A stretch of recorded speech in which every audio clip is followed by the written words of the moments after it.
কাউকে নিয়ে সমালোচনা করা যতটা সহজ হতে পারে, তার জায়গায় দাঁড়িয়ে তার পরিস্থিতি বোঝা ততটাই কঠিন।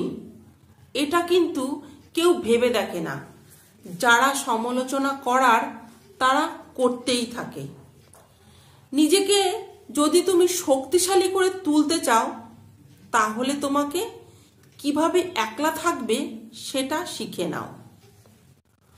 প্রতিষ্ঠিত হতে কেউ তোমাকে সাহায্য করবে না, আর যখন তুমি সাফল্য অর্জন করবে তখন দেখবে তোমার পাশে থাকার বাহানা খুঁজবে। কষ্ট মানুষকে পরিবর্তন করে, আবার কষ্ট মানুষকে শক্তিশালীও করে। তাই প্রতিটা কষ্টের অভিজ্ঞতায় নতুন শিক্ষা দেয়। দেখবে, ভালো বই আর ভালো মানুষ আমরা কিন্তু সহজে বুঝতে পারবো না।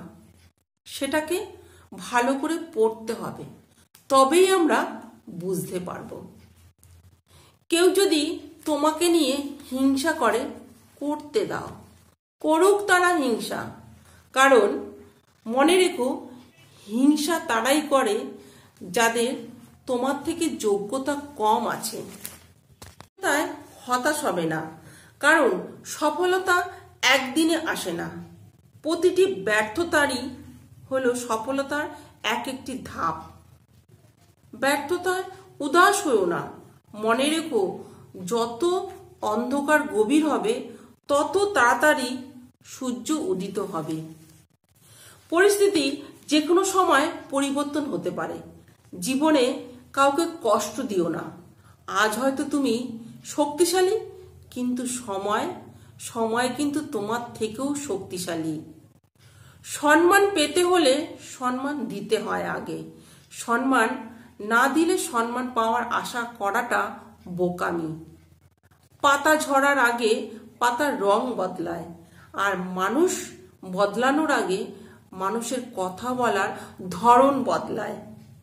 বিশ্বাসঘাতককে তুমি কখনো গালাগালি দিও না। বিশ্বাসঘাতককে তুমি কখনো গালাগালি দিও না, তাকে ধন্যবাদ দিও, কারণ সে তোমাকে মানুষ চিনতে শিখিয়েছে। চলো বন্ধুরা, আজকে এইটুকু।